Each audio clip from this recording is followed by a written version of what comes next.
Okay, I think it's on recording. I made it quiet. So, what I wanted to talk about today is something that is really important in the Dharma, for the foundation of the Dharma. They're called the three pillars of the Dharma, but I entitled my talk, Fragrance of the Dharma, Heart, Harmony, and Insight, because these qualities that in the Buddha's language at the time, Pali, were called Dāna, Sīla, and Bhavana. And so I think of Dāna as heart, and Sīla as harmony, and Bhavana as insight. Or I also kind of called it integrity, kindness, and presence, these foundations of freedom. And so you'll see later why I refer to it as fragrance. And so these three pillars of the Dharma, what I paraphrase as giving, living, and awakening, are named in the language of the Buddha, Dāna, Sīla, and Bhavana. Generosity, ethical conduct, and mental cultivation. And these aren't abstract ideals, they're the living structure, really, that supports our freedom. Like it's considered like three legs of a stool. And that if one of the legs is broken, without one of them, the seat becomes unstable. And so this stability of the three-legged stool, they're deeply relational. Dāna, which is D-A-N-A, connects us with others. Sīla, S-I-L-A, keeps us in harmony with the world. And Bhavana, B-H-A-V-A-N-A, helps us understand and transform ourselves. The Buddha didn't just hand us a doctrine, but he offered a complete training of the heart and mind. Sayadaw U Pandita, my teacher's teacher, he's like my grandfather teacher, he's one of the greatest Burmese monastics that came to America to teach in the 1980s on the East Coast at Insight Meditation Society. And he's written a lot. My favorite book of his actually is called In This Very Life. But he mentions in one of his essays that the Buddha saw that human beings get overwhelmed by greed and anger and delusion, and they cause harm to themselves and to each other. They become inhumane, you might say, and we can easily see this in today's world. He also recognized that most human beings possess the ability to act unselfishly, with kindness and compassion, and that the human mind is able to become clear and concentrated. And in addition, the Buddha uniquely saw that it's within our human capacity to develop special knowledge through higher mental training. And out of compassion, he then devised these three systematic trainings. They're, in Pali, it's called punyas, P-U-N-N-A-S, or it also means meritorious deeds. But they're trainings that support our full humanity and give us a clear human mind and develop special human knowledge or insight wisdom. So let's start with the first pillar, Dāna, the pillar of generosity. The Buddha placed generosity, Dāna, at the very beginning of the path. Before anyone received teachings on meditation or ethics, they were encouraged to cultivate a generous heart. Why? Because generosity softens the clinging to the self. It plants the seeds of letting go. When the heart is tight and gripped by mine, it's hard to access wisdom or peace. But when the heart opens, even just a crack, we taste joy. In a well-known sutta, the Buddha says, "If beings knew as I know the result of giving and sharing, They would not eat without having given. They would not let a single meal go by without sharing. Generosity isn't about wealth. It's about intention. It's a gesture of the heart. It can be as simple as offering your attention, your seat, your time, or your willingness to listen, like you're doing right now. Sharon Salzberg, who's the co-founder of Insight Meditation Society in Barre, Massachusetts, you might have heard about her. She's one of the main teachers of loving kindness, of metta. She's written quite a few books, like 5 at least. And she says generosity is an internal quality. It's about the offering of our heart, not our bank account. And my teacher, Kamala Masters on Maui, calls generosity the root of compassion, because through giving, we begin to dissolve the illusion of separateness, and we stop guarding our small self, and we begin to live from connection. So let me share this personal story during a retreat at Spirit Rock Meditation Center, which is in Northern California. Somebody left a ripe basket of peaches beside the walking path. No name, no note. All day, I watched people discover them, one by one, smiling, savoring, and whispering, "Did you try the peaches?" That anonymous act became the Dharma for the day. Giving without needing to be seen, without strings attached. It really lifted everyone's heart. And generosity isn't confined to money or material things. It's also the willingness to be patient with your child when you're exhausted. It's the choice to give someone the benefit of the doubt.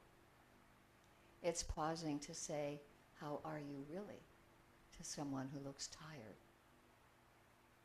As Joseph Goldstein, the other co-founder of Insight Meditation Society in Barre, says, each moment of generosity is a moment of freedom. And isn't that what we're practicing for? Each moment of generosity is a moment of freedom. I think it happened to me just yesterday when I saw a spider in my house, and I collected it in my hand and I took it quickly outside and put it on the coleus, because it was this generous act. I felt really free because I, didn't take the life of this spider. Sometimes what prevents us from giving isn't stinginess, but sometimes it's fear. Fear of not having enough, fear of being vulnerable, or fear of being rejected. But each act of generosity, no matter how small, begins to dismantle that fear. And generosity isn't just about giving away. It's about letting in gratitude, letting others give to us, letting ourselves be supported by the Sangha. I really like this, that the Buddha said in one of his suttas, the 5 benefits of giving. One is dear and beloved to many. Good people associate with you. One acquires a good reputation. One is not overcome by miserliness. And when one dies, one is reborn in a good destination. Those are 5 pretty good reasons to notice the benefits of giving. And so let's just take a moment to reflect. What am I holding on to today? Physically or emotionally or mentally, that I could release?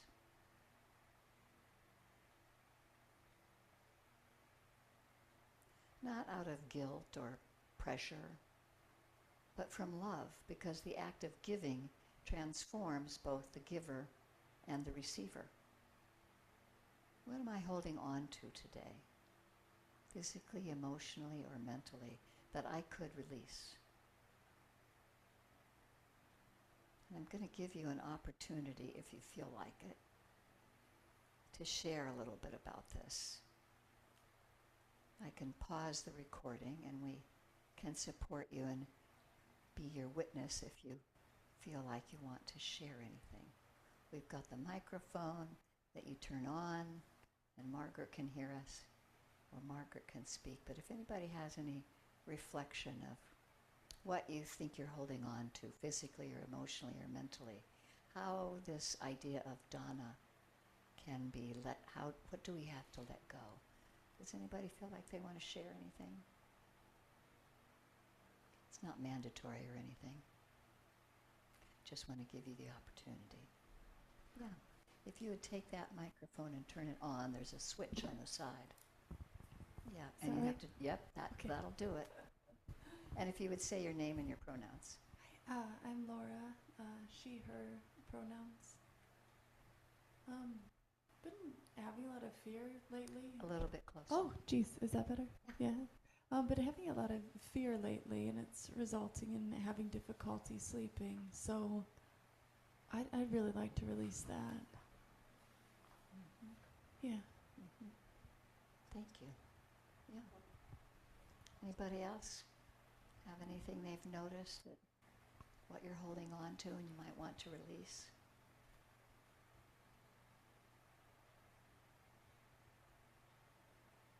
I can always say that my repeated thing that I hold on to is being grumpy in the morning. Oh, turn it off. Yeah, it's on. Being grumpy in the morning. I'd like to release that. I'm trying to figure out ways of, as soon as I wake up and it's like I don't want to get out of bed, or I just notice this anxiety state that might be in the mind, that I try to immediately think of something that I'm grateful for. I try to immediately soften just the grasping that's happening in my mind. It's sort of something about control, I suppose. It's like, oh, what's happening? I don't know what's happening. How can I control my life today? And it's just opening, and even for you, like in the sleeping thing, if we can just open our attention to the difficulty of what's arising and bring kindness to the situation, there's a lot less constriction that happens on the inside. Anybody else? So, Dāna is offered without expectation of return and without attachment to what's given. This frees us from greedy self-interest, and if we give with loving kindness, Dāna frees the mind from anger, from anxiety. When generosity is imbued with compassion, then it counteracts cruelty. And so we try to see our generosity to ourselves and others flow over into compassion for ourselves. Things are difficult. This is the way it is right now. Trying to be kind to ourselves. And that counteracts the cruelty, the sort of the harming that might be going on within our minds. And the more we practice generosity, the less we'll be inclined to harmful deeds motivated by uncontrolled greed, anger, and cruelty. A person who gives in this pure way will become free of the most extreme forms of greed, anger, and delusion, and they'll find it easy to refrain from killing and stealing and other strongly harmful behaviors. So that's how we can see Dāna as a foundation for morality, harmoniously living with others. And Dāna alone can't purify all of our physical, verbal, or mental actions. So the Buddha offers a second training, and that's Sīla, or compassionate morality. And this brings us to that second leg of the stool, Sīla. Sīla is often translated as morality or ethical behavior, but that can sound like rule following. And what Sila truly points to is a life in harmony. Harmony with others, with ourselves, and with the world. And it can be rephrased as harmonious living. That's how I think of it. Sila is the pillar that protects us. It's like a raft that carries us across the river of life. Ethical conduct isn't about rigid rules. It's about living in a way that brings harmony to our relationships and steadiness to our hearts and peace to our communities.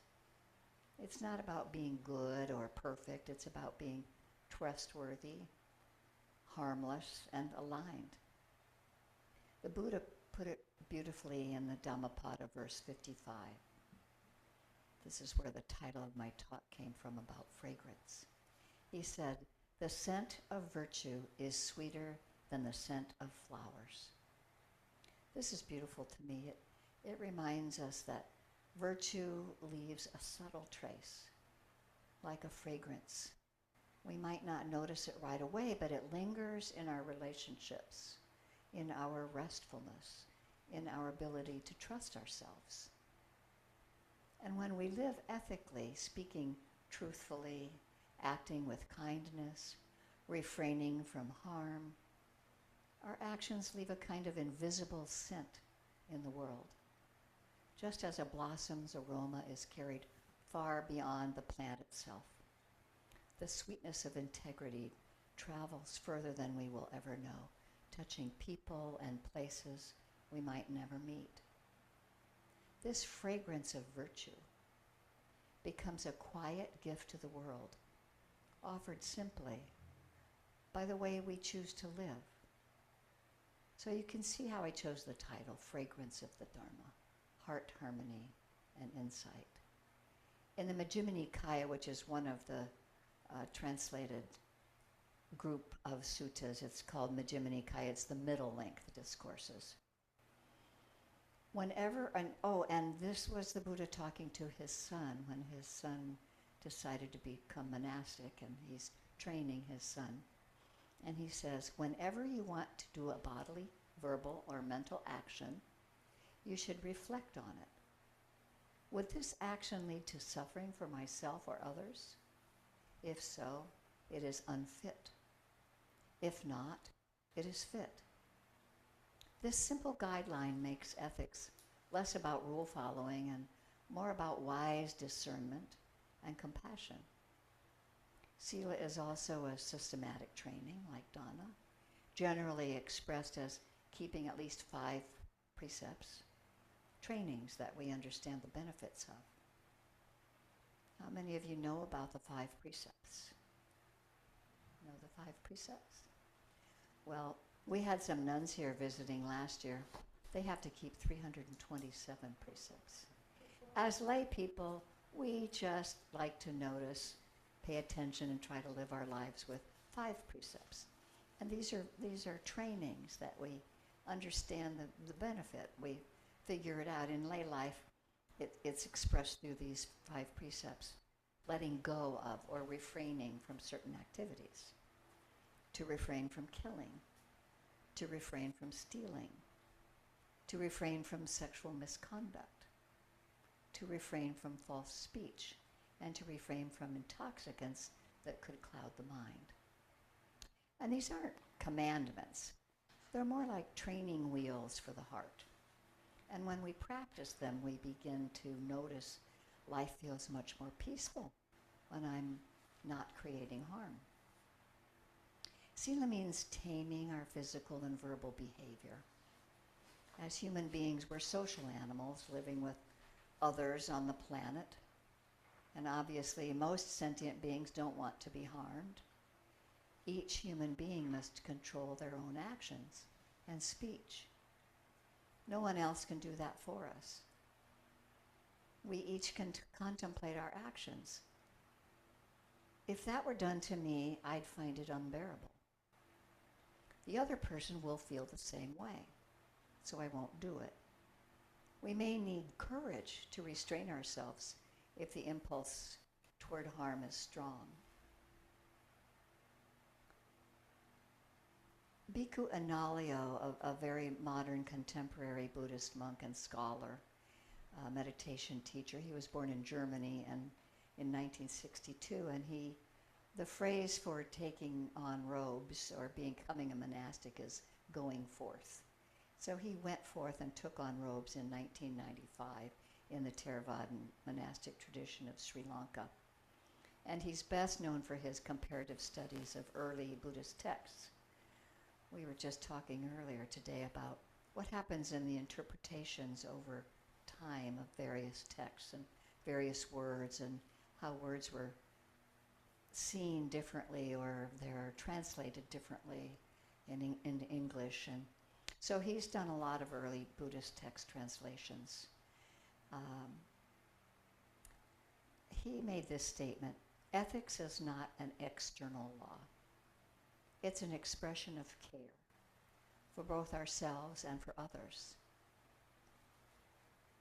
Sila is like a fragrance or an ornament. There's this saying, Sila makes the wearer beautiful.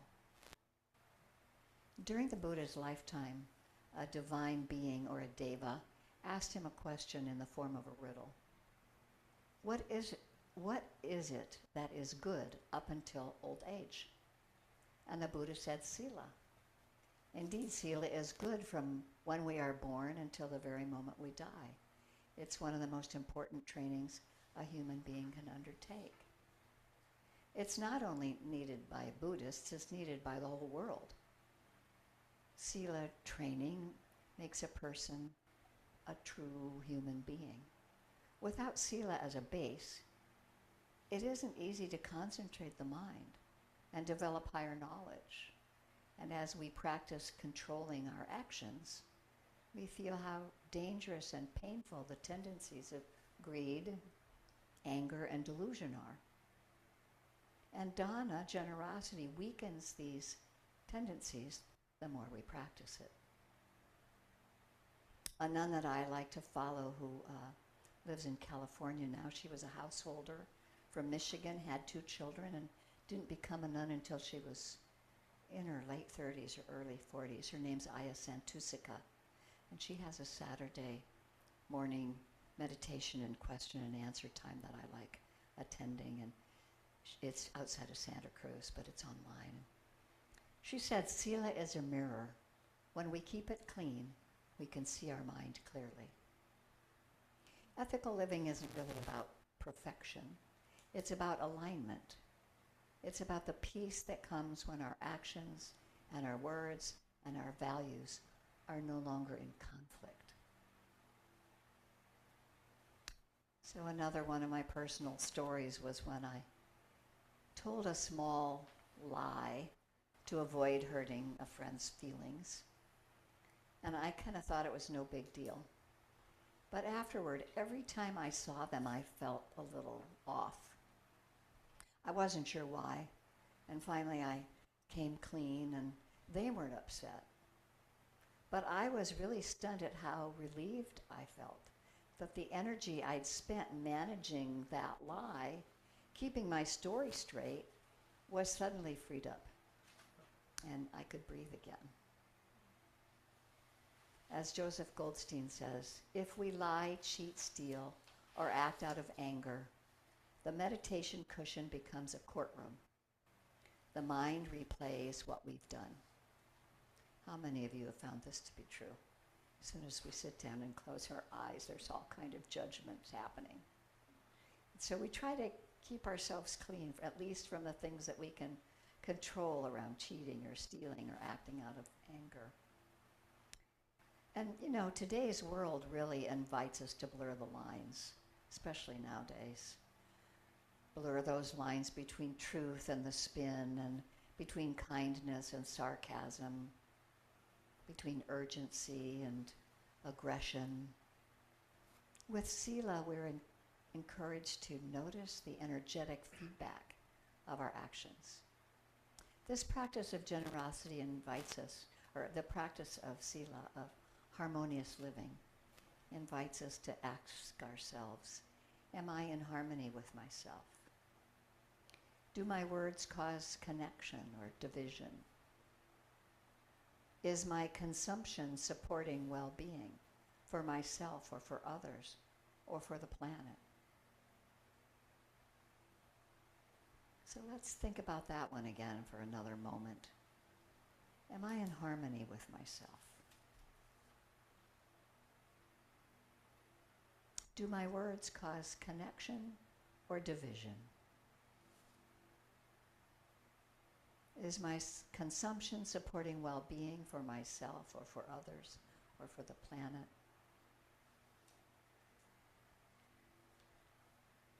And if you'd like to take the time to share, if you have a personal reflection on this, I'll leave the space right now for a few minutes to let somebody feel supported by the rest of us.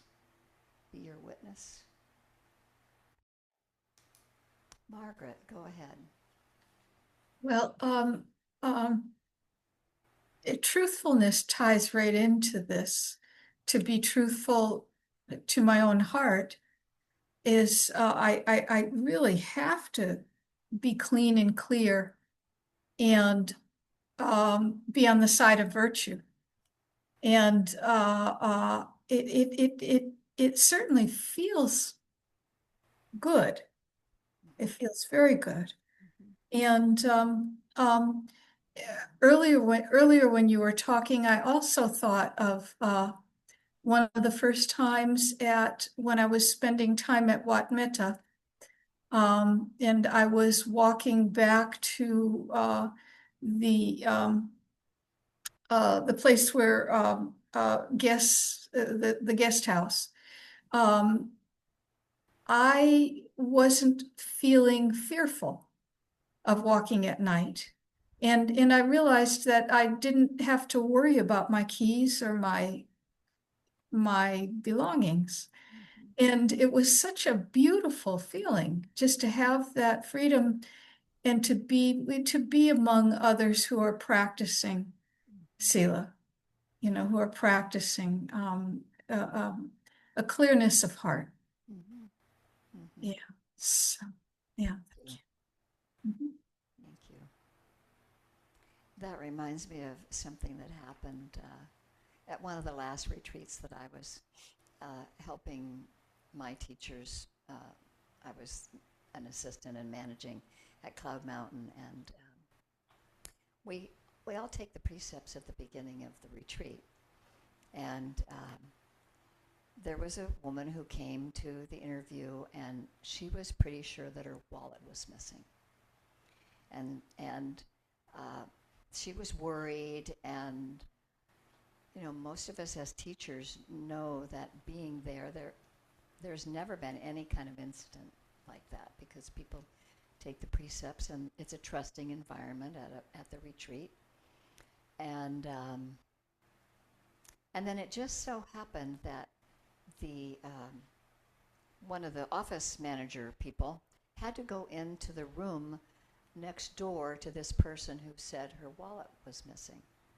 So that office employee went into the room because she was going to fix the heater or the fan or something that was in that room.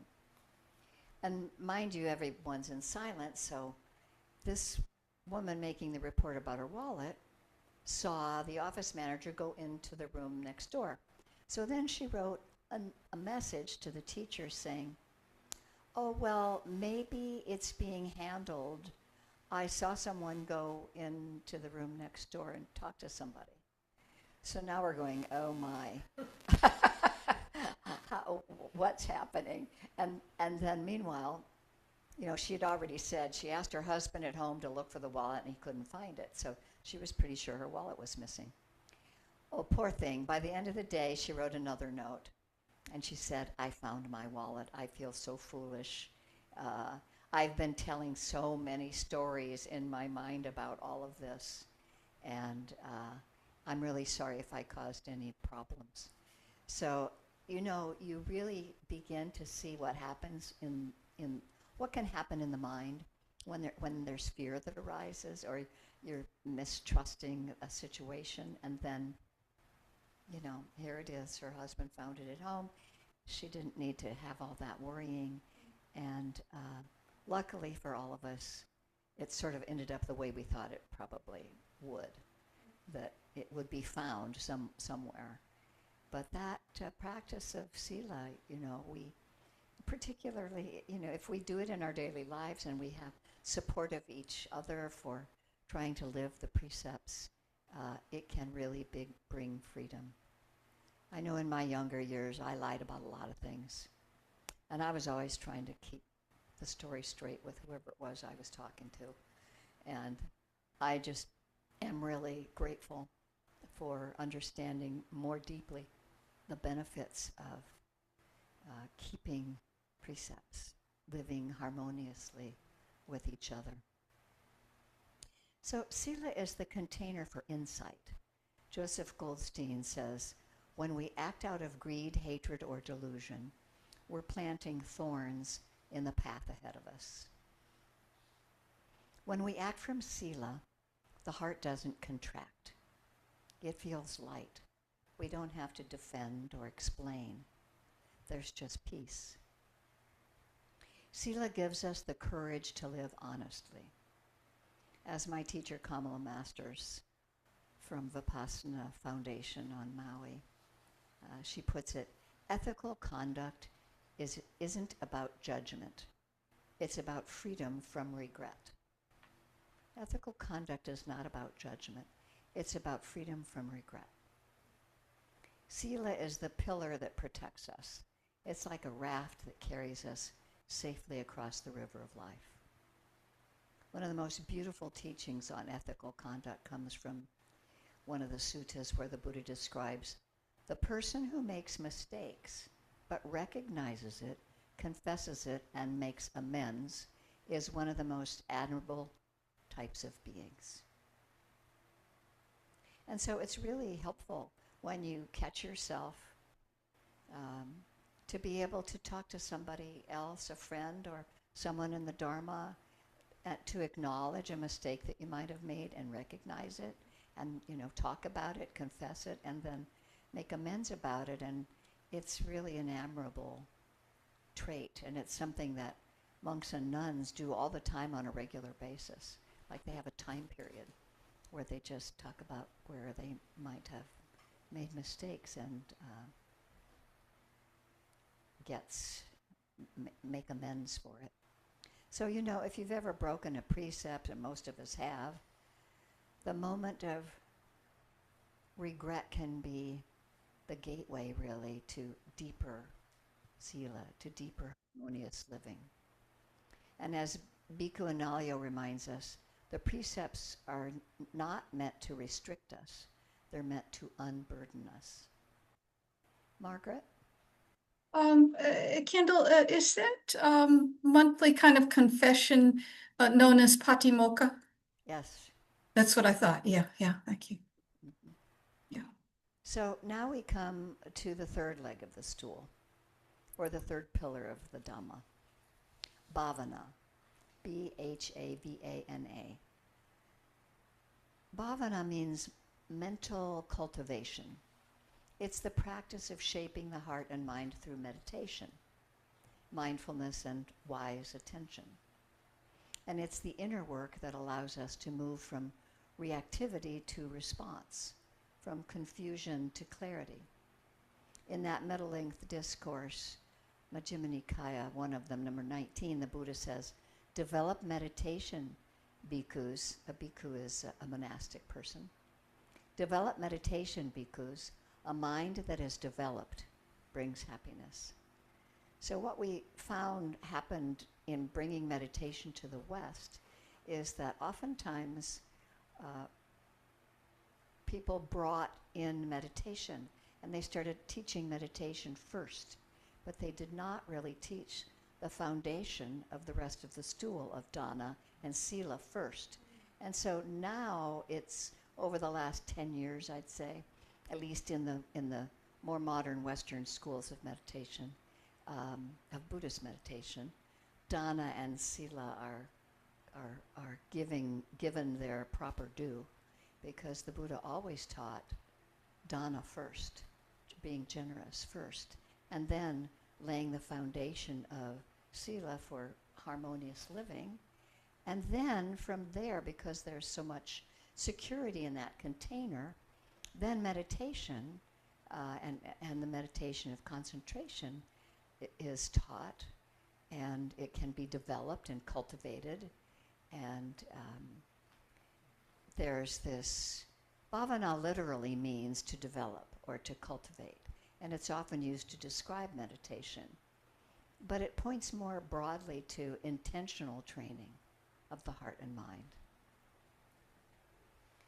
One of the suttas, the Buddha said, whatever one frequently thinks and ponders upon, that will become the inclination of the mind. So that's one of those things that I think to myself about when I wake up in the morning and I have anxiety, or the mind, the mind is grumpy, or whatever's going on. I really remind myself, what one frequently thinks and ponders upon, that will become the inclination of the mind. And so how do we want the heart and mind to be inclined? We want to incline it toward kindness, toward compassion, toward joy, toward equanimity. And we want to incline it away from what are more unskillful thoughts. So Bhavana is about choosing our inner habits, tending to the soil of the mind so that wholesome qualities like mindfulness, compassion, and wisdom can grow. And what the Buddha, one of the main teachings of the Buddha is the 4 foundations of mindfulness. And this core structure of Bhavana is laid out in this Satipatthana Sutta, where the Buddha outlines the 4 foundations for practice. You might have heard Alpesh gave a talk a few months back on the 4 foundations, and if you're interested in hearing it, you can look for it on the PNWM YouTube channel. But the 4 foundations of mindfulness, I'll just go over it briefly, are mindfulness of the body, mindfulness of feelings, and feeling tone is pleasant, unpleasant, and neutral. Mindfulness of mind states, and mindfulness of the Dhammas. And mindfulness of the Dhammas is mindfulness of truths, or mindfulness of the teachings, categories like the 5 hindrances, the aggregates, and other teachings for purifying the mind that the Buddha gave. But the 4 foundations of mindfulness in the Satipatthana Sutta is the main instruction for meditation. And mindfulness includes, Bhavana includes not just mindfulness, but the cultivation of all beautiful mental qualities, compassion, joy, equanimity. As Steve Armstrong from Vipassana Metta on Maui says, we're not trying to become stone Buddhas. We're becoming responsive, wise human beings. And through Bhavana, the practice of meditation, we train the mind to see clearly, to be with what is, and to respond with wisdom instead of habit. Steve Armstrong also describes Bhavana as training the mind to befriend whatever arises, even if we don't like it. Training the mind to befriend whatever arises, even if we don't like it. So when fear arises, or frustration arises, or things that we might really not want to look at, we train the mind through mindfulness to befriend whatever's coming up, even if we don't like it. So during a long retreat, I had an itch on my knee that showed up like every single sit. It became sort of my personal koan. Sometimes I scratched it. Sometimes I resisted. I even tried moving a little bit to trick it. And eventually I just gave up resisting, and I just observed it. I followed the instructions. I observed it. I watched the sensation arise, crest, and fade. I watched it beginning, middle, and end. The itch didn't stop, but my reactivity to it did. And that's when I realized that the suffering wasn't in the itch. It was in my resistance. Sayadaw U Tejaniya reminds his students The goal is not to get rid of anything. It's to know everything as it is. He says, don't try to get rid of your experience, just get to know it. This is where the fire of practice lives. Meditation isn't about getting a blank mind. It's about seeing the mind clearly and not taking it so personally. Bhavana practice, the meditation practice, doesn't end with formal meditation. We practice when we pause before replying to a heated email, when we breathe into a tense moment with our partner, when we notice joy and let it land, really notice joy. It doesn't end on the cushion. Bhavana or meditation includes every time we choose presence over distraction, forgiveness over resentment, kindness over blame. As Sharon Salzberg points out, the point of meditation isn't to become a great meditator. It's to become more alive, more loving, more free. The path of meditation is about learning to embrace our lives with awareness and love. Not because everything is perfect, but because it's real. As we sit with ourselves, with all our mess and beauty, we find that we're not trying to get anywhere. We're cultivating a capacity to be with life. And that's really what transforms us. Maybe it's happened to you before. One time, or maybe more than once, I've been lying out on the ground, exhausted, and just watching the sky.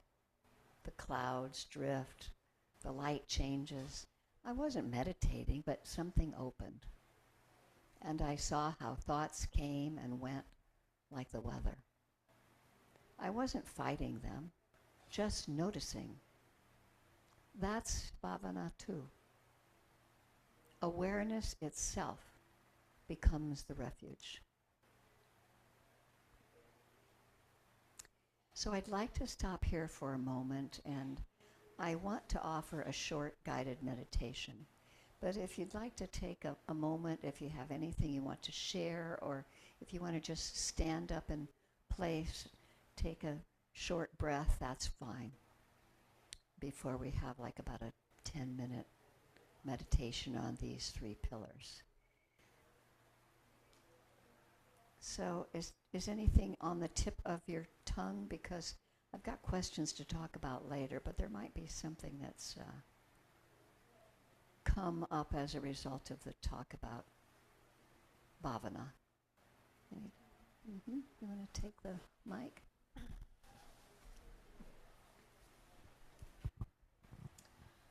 Is it on? Yeah.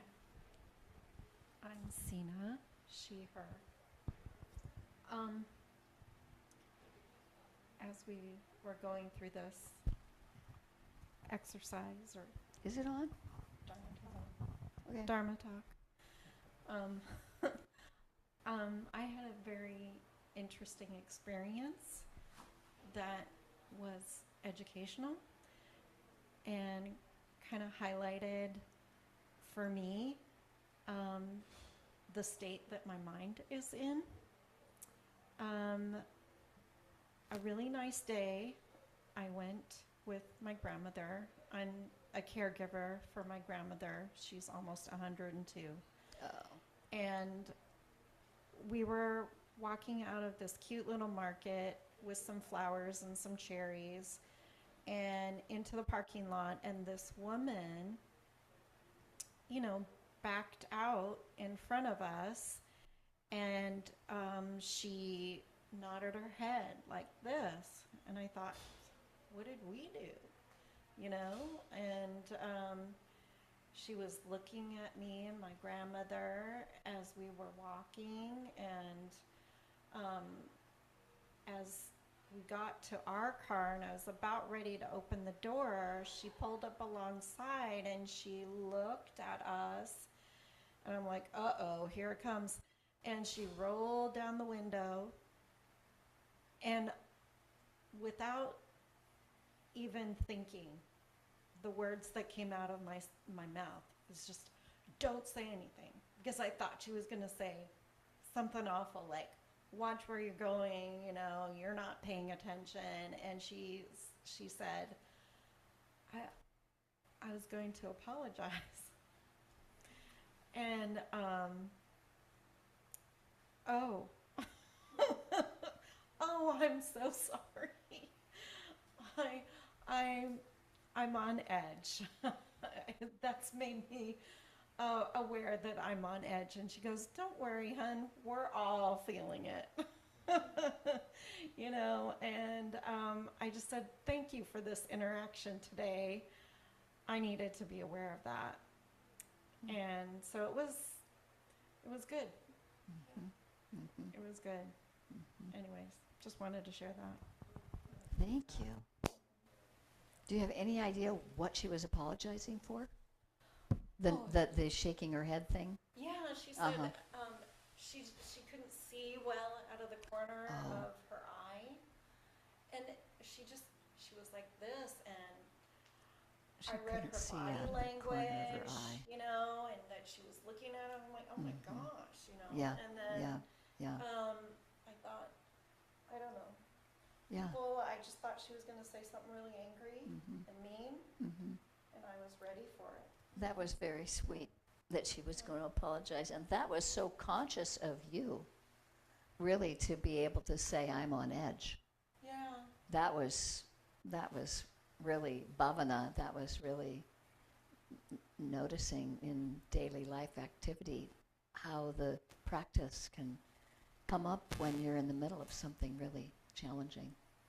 Yeah. Mm-hmm. Thank you for that. Yeah.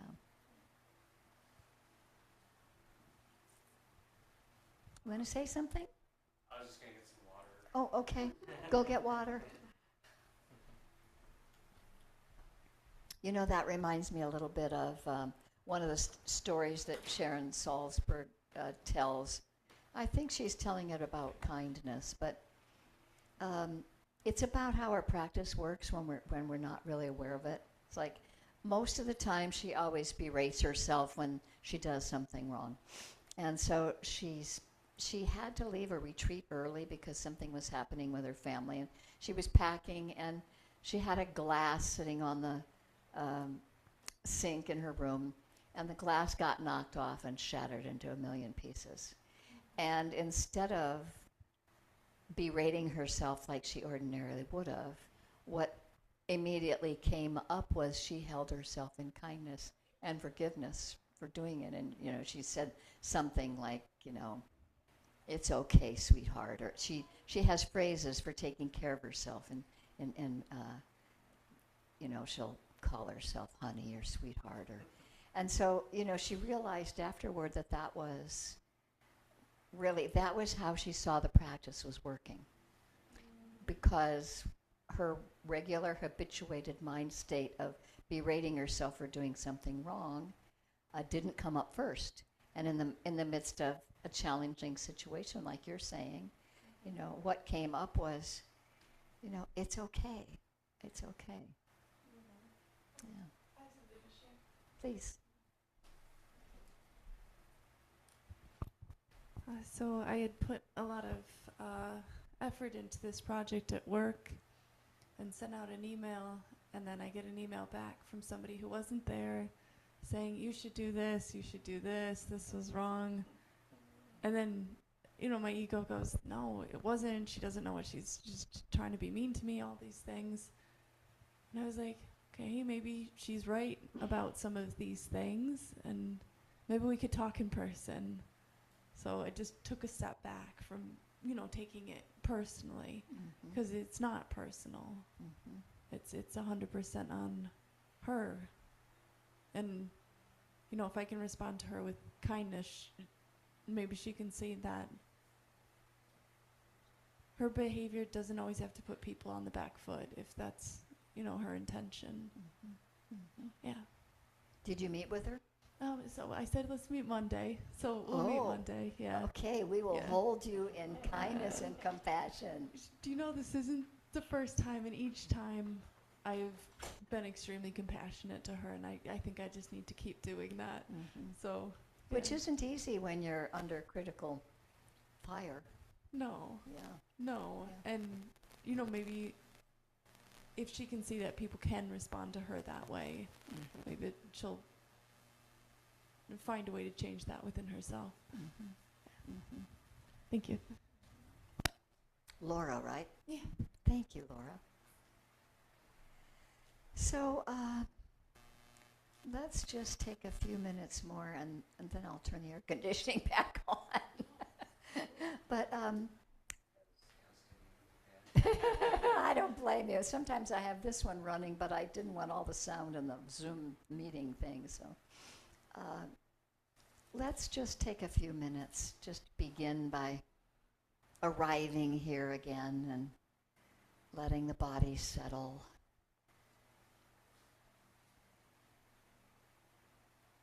Just feel your seat on the cushion or the chair, and feel your feet making contact with the ground. Allow your shoulders to soften and the jaw to release. And let the breath arrive naturally.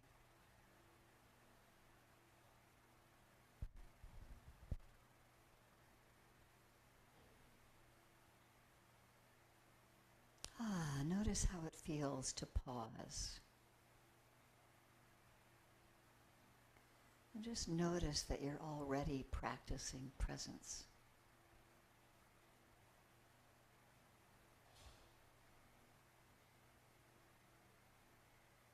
The heart of generosity, Dāna. Bring to mind a time when you gave something. Your time, your attention, your kindness. It doesn't have to be a big thing. Just something simple and true.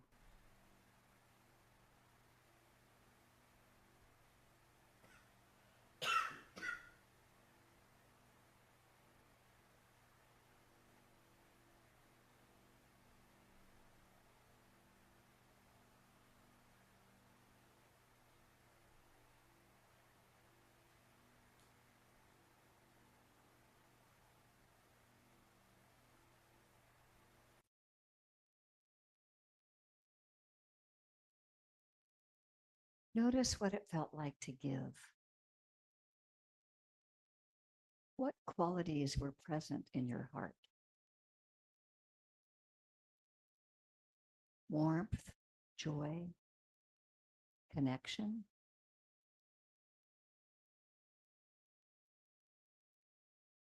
Now imagine offering something in this very moment, a kind thought, a gentle wish. You might silently say, "May someone who is struggling today receive comfort. May someone feel cared for today. May I offer kindness even in small ways." Rest in the feeling of giving.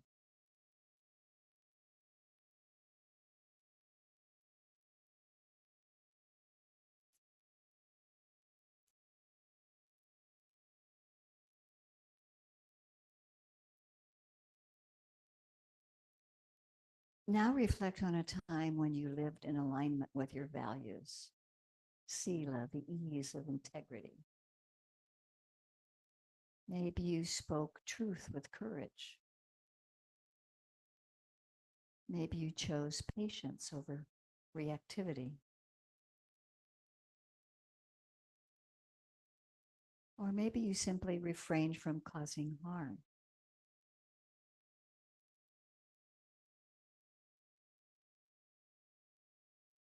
Bring that moment to mind and feel into the ease of that alignment.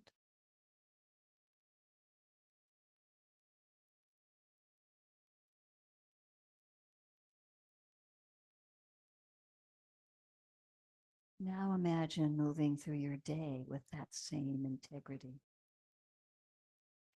meeting each moment with honesty, care, and respect.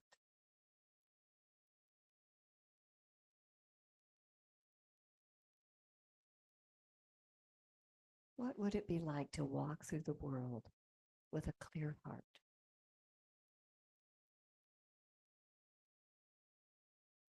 You might silently affirm, "May I live in a way that brings no harm. May I speak what is true and helpful. May my actions bring peace to myself and others."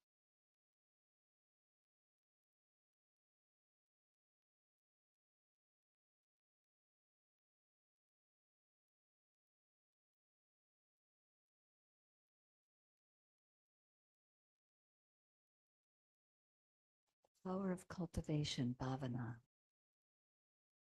Bring your attention to the breath. Let it be natural. No need to change it.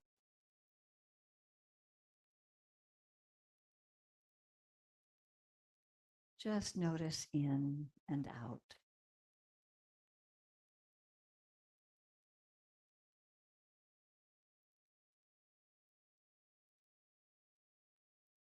Each breath is a moment of training the heart in awareness.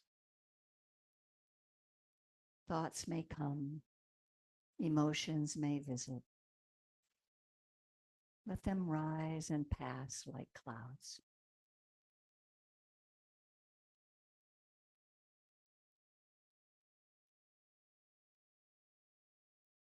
There's no need to fix or change anything. Just gently return to the breath. This is Bhavana, the practice of being here. You might silently say, "This is enough. This moment is worthy of my presence. May I cultivate a heart of understanding." And let the silence hold you gently.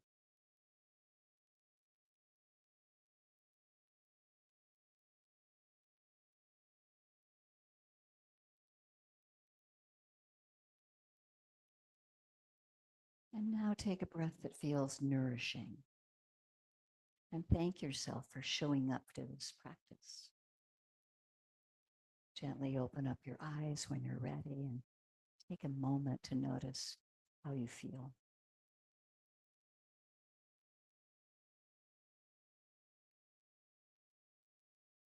And in conclusion, I'd like to suggest that Dāna, Sīla, and Bhāvanā are not just pillars, they're practices that nourish each other. Generosity softens the heart and readies it for ethical living. Ethical living stabilizes the mind and supports meditation. And meditation deepens insight, which fuels greater generosity and care. This is a path of liberation. The Buddha says, just as the great ocean has one taste, the taste of salt, so too does the Dharma have one taste, the taste of liberation. When we live these three pillars, liberation becomes not just an idea, but a lived experience, a freedom that grows quietly, like trust. So I just invite you to consider, where in my life could a small act of giving open my heart? What areas of my speech or action might want more alignment? How can I bring mindfulness to something mundane today? Like brushing my teeth or walking to the mailbox or driving home or attending to family responsibilities. The path is not something we master. It's something that we continually meet. May the seeds of generosity, integrity, and wisdom that you've nourished today continue to blossom in your life. And may your path be guided by compassion and steadiness. And may your heart rest in the joy of knowing that you're already whole, already enough, just as you are. Thank you for your practice. Thank you for your sincerity and your presence. And may the three pillars support you, that three-legged stool, in your journey toward freedom. So let's just sit for a minute and let all the words settle down.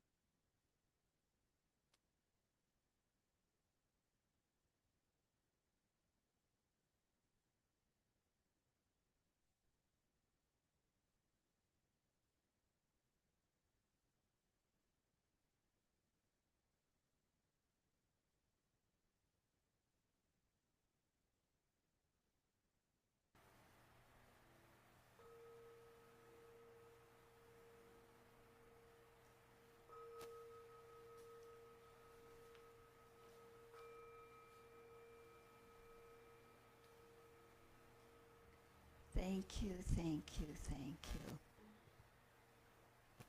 And just a note that Pacific Northwest Meditation Community, we've chosen to continue the ancient tradition of offering the teachings on Dāna, which is a donation basis. And it's solely supported by generous offerings of each of you if you feel like it. And just remember that even the smallest act of generosity is an expression of Dāna and deep gratitude for all your acts of generosity. And your support helps enable the sharing of the Dharma, the teachings, whenever you're inspired to offer a donation and you join a community directly engaged in alleviating suffering and bringing greater wisdom and compassion into the world. And so you can go on our website where there's a click to donate, and that goes to PayPal. We've also got over here on the table, there's QR codes for Venmo, PayPal, and Zelle. You can also write a check. And I just want to mention that just as the flowers respond with a gift of blooms to the sunshine, your heart has responded with generosity to the teachings of the Dhamma. And may your open-heartedness and faith in the Dhamma return blessings to you and light your way on the path. Thank you for your attention. Thank you. Thank you. Take care. Bye-bye, Margaret. Bye-bye.